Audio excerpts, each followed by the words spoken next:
이건 조금 심도 있는, 좀 이번에는 조금 더 차분하게 설명을 드리도록 하겠습니다. 흥분도를 좀 낮추고. 지금 현재 중요한 건 뭐냐 그러면은 중동을 중심으로 한번 그려볼게요.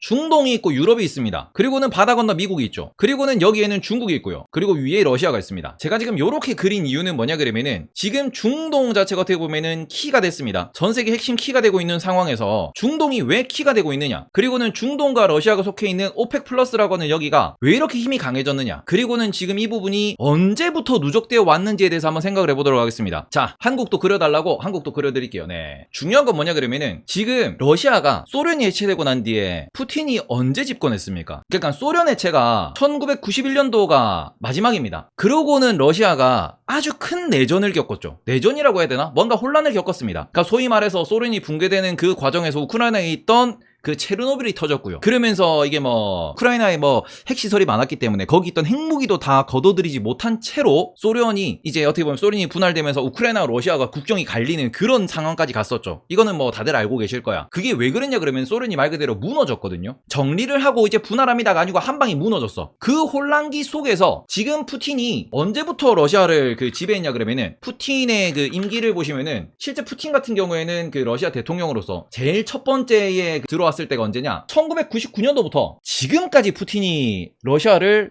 장악하고 있습니다. 아주 중요한 건 뭐냐 그러면은 이 99년도부터 그 전에 있던 보리스 옐친이라고 했던 전 총리 그 사람의 대행으로서 들어왔고요. 그러면서 러시아를 지배하기 시작했고요. 그럼 지금이 언젠데? 2022년입니다. 물론 여기서 끝나진 않을 것 같아. 자, 그런데 소련이 91년도 해체되고 난 뒤에 불과 8년 만에 보리스 옐친이 이렇게 뒤처리하다가 그거를 이렇게 하면서 푸틴이 리더로서 올라오고 난 뒤부터 러시아는 여전히 언제까지? 적어도 2010년 정도까지는 안에 있는 러시아 자체를 좀 이렇게 정상화시키기 위해서 아주 많은 노력을 했습니다. 한 2010년까지는 러시아가 종이 호랑이였지. 옛날 소련을 대부분 이어오고 모스크바를 갖고 있는 상황에서 자원은 많고 하지만 제대로 된 기술도 이렇게 어떻게 보면 옛날에 있던 우주 강국, 강아지를 이렇게 쏘아서 우주로 날려보냈던 그러한 기술들이 다 묻히고 사장되고 돈이 없어가지고 허덕거릴 때였다고. 그래서 저때 정상화하기 해가지고 러시아에서 우리는 말 그대로 러시아 탱크 설계도를 가져왔잖아.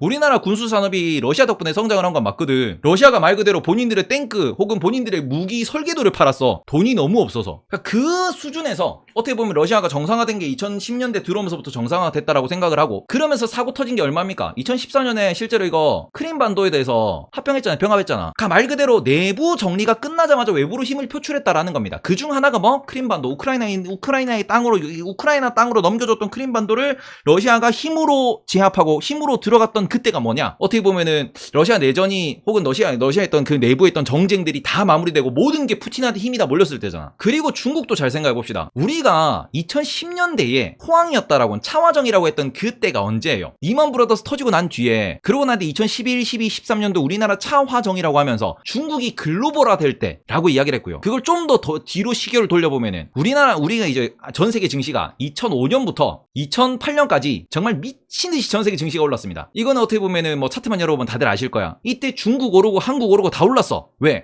중국이 내부가 어느 정도 천안문 사태 이후로, 혹은 이제 중국이 공산당이라는 것이 이제 중국식 개혁 개방이라는 게 정상화 시스템으로 올라오면서 궤도에 올라오면서 내부 발전이 신속하게 이루어지던 때가 2005년부터 2008년이거든요. 그러고 난 뒤에 미국 금융위기가 터지고 난 뒤에 미국이 휘청휘청할 때, 유럽이 휘청휘청할 때, 유럽이 2011년도, 2013년도 이럴 때 보시면은 미국발 금융위기가 터지고 난 뒤에 그 유탄으로 유럽이 골로 갔어. 이때. 그러니까 미국이 흔들흔들, 유럽이 흔들흔들하는 이 상황 속에서 러시아와 중국은 내부를 잘 다지고 외부로 힘을 표출하기 시작했을 때라는 거거든요. 그리고는 지금 얼마나 지났냐? 10년이 지났죠. 러시아가 내부에 대해서 이 단도리를 끝내고, 중국이 내부 단도리를 끝내고, 중국이 시진핑 체제하에, 러시아는 푸틴 체제하에 힘을 어떻게 보면 영향력을 전 세계에 뿌리기 시작한 지 10년 정도 지난 이 상황에서 우크라이나 전쟁이 터집니다.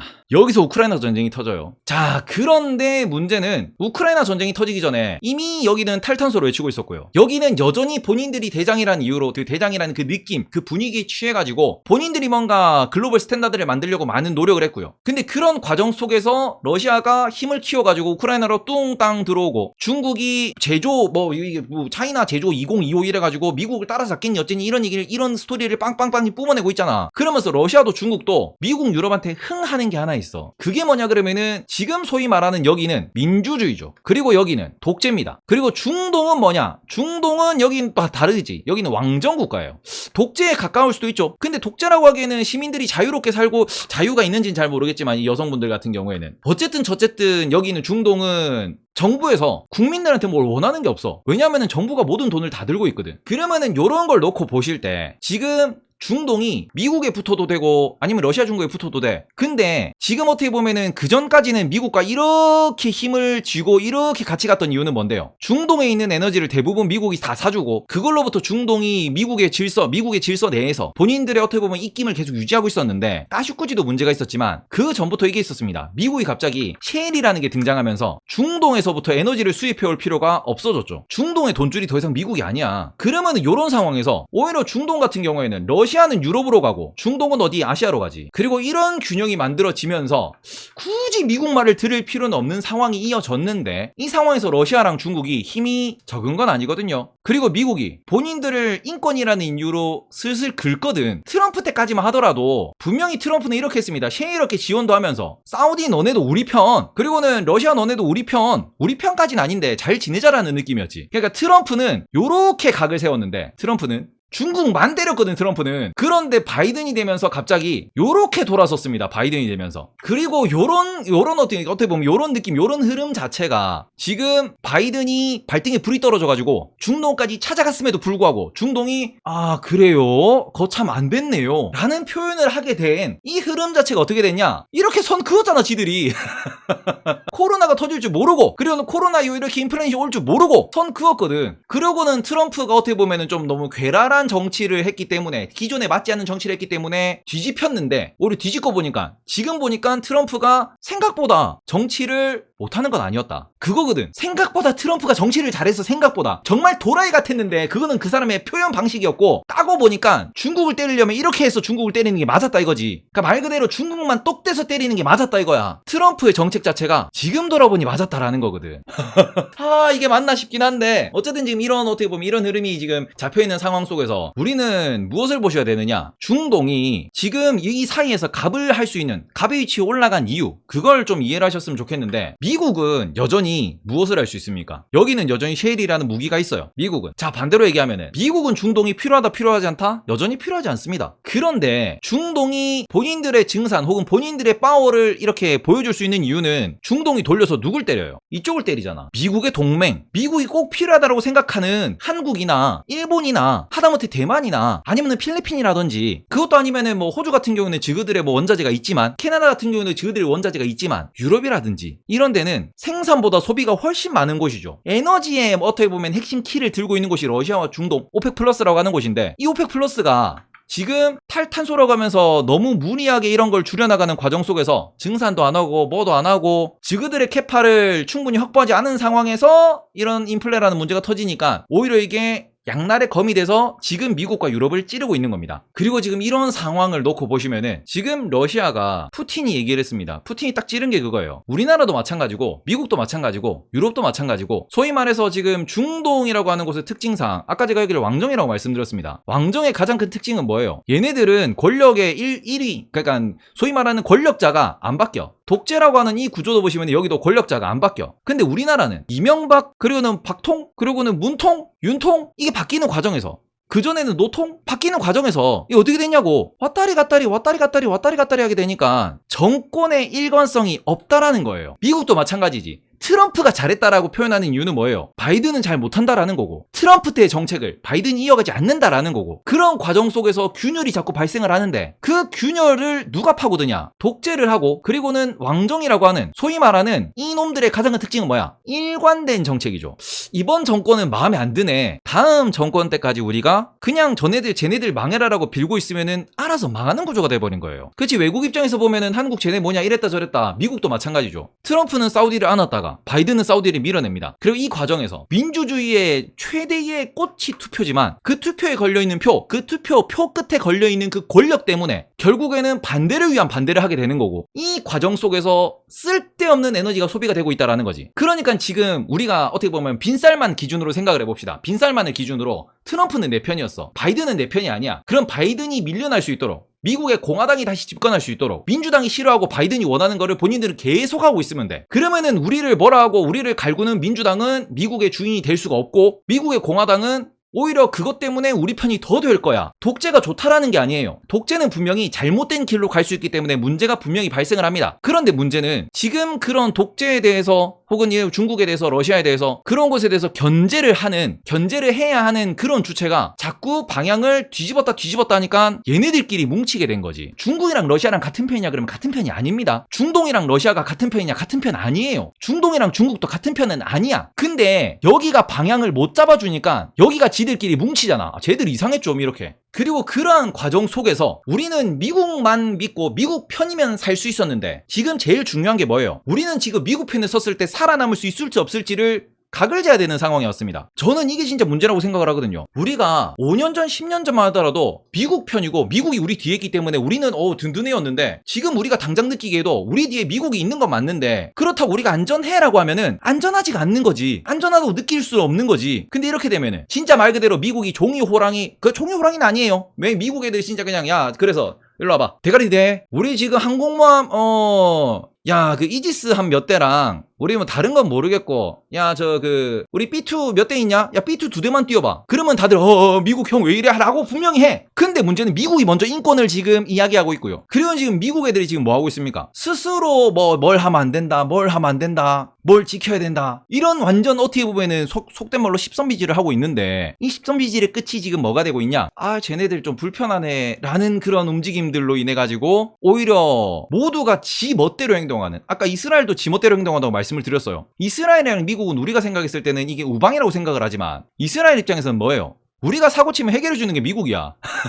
그리고 미국이 이번에 와가지고 사고치지 말라 그랬는데 이스라엘이 뭐 했습니까? 사고 바로 쳤지. 팔레스타인 너끼리 싸우지 마 그랬는데 어떻게 보면은 바이든 담임쌤이 왔다가 옆반으로 간 사이에 바로 미사일 쎄려가지고 바로 그냥 뺨때기 날린 거거든. 이스라엘도 지금 미국 말을 안 들어요. 지금 사우디도 미국 말을 안 듣는다라고 선언했습니다. 너네가 바라는 것과 우리가 바라보는 것이 다른 것 같은데요 라고 선언을 했어요. 지금 너무 어려워진 건 뭐냐 그러면은 더 이상 미국이 전 세계를 컨트롤을 못해요. 그리고 이 상황에서 러시아도 중국도 생각보다 강해지고 있습니다. 그러니까 미국이 지금 뭐 하고 있냐 그러면은 오히려 이건 좀 더 복잡한 이야기인데 미국이 지금 유럽에 로비를 하고 있어요. 미국이 유럽에? 어디에? 네덜란드에. 네덜란드 어디에? ASML에. 무엇 때문에? EUV가 지금 중국에 못 들어가는 건 알고 계실 겁니다. 이거는 막았어요. 근데 요거 말고 EUV는 우리 10나노 언더잖아. 10나노 언더 말고 10나노 위에 거, 이 DUV라고 하는 이 장비를 지금 ASML 네덜란드 정부에 미국이 로비하고 있습니다. 중국에 수출하지 말라고, 수출 금지 품목으로 설정해달라고. 이거 무슨 소리예요? 러시아는 어차피 지금 반도체를 만들 역량이 없고 중동도 반도체를 만드는 역량은 없어. 그 관점에서 뭐합니까? 중국의 애초에 반도체를 생산할 수 있는 원천 기술인 DUV도 갖다 못 쓰게, 중국의 기술을 지금 수준에서 중국이 지금으로부터 생산량을 늘릴 수도 없게 아예 막아버리겠다라는 거야. 그리고 이런 움직임은 뭡니까? 여기는 지금 에너지, 중국도 여기 끼긴 좀 그렇긴 한데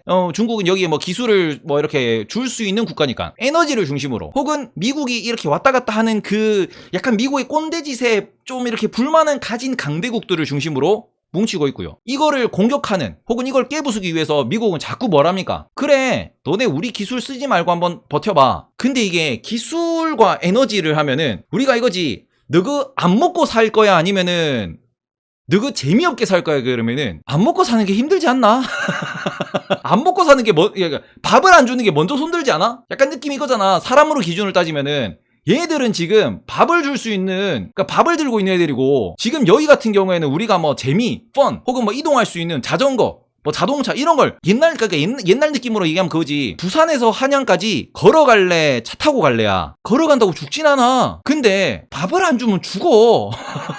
그죠? 지금 우리 밥집 형들이 너거 자전거도 없어, 너거 자동차도 없어 이런 얘기하는데, 그럼 너거 밥 없어라고 했을 때 이게 등가 교환이 안 되거든 이게. 그러니까 미국은 쉐일로 버티는 게 맞죠. 동맹국들이 못 버텨요. 그니까 미국은 어떻게든 버팁니다. 근데 미국에도 필요한 게, 미국도 반도체가 필요해. 근데 한국 골로 가고 지금 중국이 대만을 치네만 했던 얘기도 이런 데서 나오는 건데, 진짜 이게 격해지면은 정말로 중국이 대만을 칠 수도 있다라고 시나리오가 나오는 거지. 왜 중국이 대만을 쳤을 때 미군이 야, 이 꼬라지 못 들어오겠는데가 되잖아. 그럼 지금 이런 어떻게 보면 흐름 자체가 중동 이번에 미국 편을 조금이라도 드는 척이면은 아직도 미국의 말이 먹힌 애였겠는데, 분명히 제가 어제까지만 해도 야, 별다른 말이 없고 이런 걸로 봐서는 이게 무슨 공동성명 나오고 하면서 뭔가 조금 이거 시장이 돌릴 수 있을라나라고 생각했는데 아니야, 못 돌려. 안 돌려줘. 그리고는 중동은 뭐 했습니까? 미국 너네 갑 아니야, 우리가 갑이야. 미국 너네는 모르겠고 너네 동맹들 우리 다 우리 손하기 위해 있습니다 라는 선언이 지금 나온 거고, 이 흐름 자체가 1년 2년이 쌓인 게 아니고 지난 20년 21세기가 녹아들면서 결국 터져 나온 거거든요. 21세기 전체가 녹아들면서 지난 20년 동안 중국과 러시아 같이 지금 강대국이라고 표현되고 있고 지금 뭔가 깡패짓을 한다라고 우리가 생각하는 그런 국가들이 내부를 다지고 글로벌화를 하면서 세계 경쟁력을 키우는 동안, 그동안 최고의 자리에 있었다고 생각했던 미국과 유럽은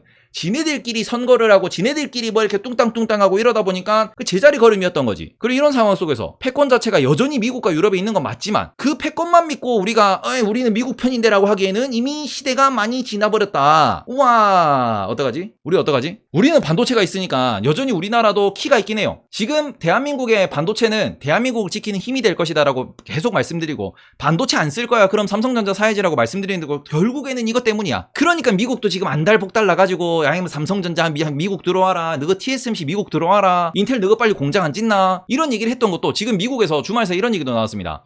원래 비비비 이번이 이런 법안 내에서 지금 계속같이 계류되던 게 반도체에 대한 특별 지원법 계류되던 거였는데, 이거 당장 다음 주에 표결 들어가요. 반도체 특별법. 반도체 지원법에 대해서 이야기는 많이 들으셨겠는데, 이거 뭐 세제 혜택을 주고 뭐 하면 뭐 깔아주고 공사해주고 이거 주겠다고 했던 게 지금 세금으로 지출을 하는 건데 계속 눌려 있었거든. 근데 지금 이게 주말 사이에 나온 뉴스로는 반도체 특별법만 따로 떼가지고 이것만 빨리 긴급하게 표결하겠다라고 했습니다. 민주당이. 원래 그 다른 데 묶여있던 거 바로 지금 한다고 뗐어. 그 지금 바로 이걸 통과시키는 이유가 뭐예요? 빨리 반도체를 미국 내로 끌어들이고 빨리 미국 내에서 없는 물자라고 했으면 미국 내에서 지금 부족하다고 생각하는 반도체를 만들어야 된다라는 거지. 그 만들 수 있는 능력을 빨리 키워야 된다라는 건데, 지금 이렇게 미국이 급하게 서두를수록 다른 국가들은 느긋해지는 거야. 다른 국가들은 오히려 미국이 이제 진짜 핀치에 몰렸네라는 거지. 그러니까 이게 우리가 되게 이렇게 막 돈 있고 막 이런 형이라고 하더라도, 주식 다 처물리는 형이라고 하더라도, 레버리지 이빠이 쓴 형이라고 하더라도, 그 형이 포커페이스 유지를 하면은 저 형은 도대체 돈이 어디서 나지? 포지션이 밝혀지지 않으면은 저 형이 레버리지를 이빠이 써가지고 지금 비트코인 롱을 잡고 있는데, 지금 이게 반대매매 직전인지 청산 직전인지를 본인 표정을 보고 알 수가 없으면은 와, 저 형은 대단하다, 투자 잘한다라고 해요. 근데 B랑 봐봐, 포지션이 밝혀지자마자 당당 쳐맞으니까 바로 나락으로 내려꽂았잖아. 무슨 소리예요? 얼굴에 표정이 읽히면 안 돼. 본인의 포지션이 밝혀지면 안 돼. 근데 지금 미국의 포지션이 읽히고 있다라는 거지. 그리고 이 상황이 시간적으로는 오히려 미국한테 불리합니다. 마지막 키는 그거지, 군사력. 저거 쓰면 진짜 갈라질걸. 미군이 움직이면 진짜 그때는 전쟁이에요. 지금 글로벌에서는 무슨 얘기를 하느냐? 미국이 동시에 러시아와 중국을 때릴 수 있냐? 미국이 동시에 러시아, 중국, 중동을 동시에 때릴 수 있냐? 왜? 유럽은 쭉정이거든. 한국은 그렇지. 한국은 뭐 북한이랑 전쟁하면 이길 수 있어. 근데 북한은 비대칭으로 핵이 있거든. 한국도 케어해줘야지. 한국도 반도체 중요한데 지금 한국이 북한한테 이깁니다. 이기는데 뭐야? 삼성 공장에 핵 몇 대 떨어지면 골로 가는 거야. 그러니까 요 키포인트가 어디 있다? 지금 이 키포인트가 민주당 혹은 바이든이 밀고 있는 친환경, 이게 영린이 되고 있는 거예요. 아까도 말씀드렸다시피 이 탈탄소 이거를 싹 밀어버리면은 해법이 나오긴 해. 근데 이걸 밀겠냐고. 왜냐면은 유럽이 지금까지 20년간 외쳐왔던 게 탈탄소였고요, 친환경이었고요. 거기에 동조하는 게 바이든인데, 그리고는 주가에서 지금 얘기 나오시는 딱 저게 맞는 소리거든. 인플레에서 안 잡히면은 금리 계속 올라갑니다. 계속 올라가요. 지금 IMF에서 지난 주말 사이에서 또 IMF에서 이런 얘기도 나왔습니다. 무슨 얘기가 나왔냐? 지금 주말 사이에 나온 얘기가 진짜 많아. 무슨 얘기가 나왔냐 그러면은 아까 이것도 나왔던데, 지금 나온 게 IMF에서 인플레이션이 2023년까지 가니까 IMF에서 주문했습니다. 그냥 대놓고 이걸 보면은 이거예요. 지금도 어려운데 IMF 총재, 고물가는 내년에야 진정될 것이다. 내년에야 진정될 것이다. 선진국들 전부 다 금리 올리세요라는 이야기를 했어요. IMF 총재가. 맞냐 이거? 바이든이 아무것도 못 가지고 온다는 의견이 더 많지 않았냐 그런데 아니에요. 그럼에도 불구하고 조금 꺾이긴 했어. 그럼에도 불구하고. 그래서 증산 여력이 없지 않았냐 그러는데 그게 중요한 게 아니에요. 중동의 태도가 문제라고 말씀드리는 겁니다. 중동의 태도 자체가 지금 너무 뺀뺀해. 이든이 형 알았어. 이 형이 뭔 말하는지 알겠고, 내가 그 있잖아, 우리 사람 사이에도 우리가 최선을 다해보겠다 이런 표현을 하는 거. 아이고 저 형 진짜 좋은 형이야, 이런 표현을 하는 게 아니고, 형 말이 뭔지는 알겠는데 알았어, 형 말도 일리는 있어, 이런 지금 이 톤이 중동이야. 이 톤이 지금. 그러니까 지금 이 상황이 과연 어떻게 흘러갈지, 그리고 이런 불확실성은 결국 주식시장에는 안 좋은 소식이 맞아요. 이런 불확실성. 그리고 지금 미국은 무엇? 중국의 반도체를 옭아매면서 이 동네 전체를 어떻게 보면 중국만 때리는 거긴 한데, 중국의 반도체가 이렇게 러시아 쪽으로 슬금슬금 갈 가능성이 있으니까 뭐 지금은 쫄려서 못 넣긴 하는데, 러시아에 대한 규제가 좀 완화된다 하고 우크라이나 전쟁이 조금 이렇게 좀 소강 상태가 된다 그러면은 중국이 러시아한테 반도체를 줄 거 아닌가 배. 그럼 이거를 애초에 끊으려면은, 러시아와 중국이 힘을 다 빼려면은, 아니 중국이 반도체를 만들 수 있는 요 부분을 아예 끊어버리는 게 맞고, 이미 이것은 로비가 진행되고 있는 중이긴 합니다. 그렇기 때문에 분명히 미국도 이런 움직임을 계속 하고 있었던 중이고, 정치 싸움이 물밑에서 엄청나게 일어나는 중인데 너무 극한으로 치닫고 있다라는 거, 이 부분을 우리가 알고 있는 것과 모르고 맞는 것은 다르다. 이것에 대해서 우리가 이해를 하고 세계를 바라보는 것과 이것을 모르고 세계를 바라보는 것은 다르다라는 점을 기억을 하시면서 요 다시 보기 여기까지 잘라놓도록 하겠습니다. 지랄맞은 전세계 시황, 이러다 미국발 전쟁 난다잉.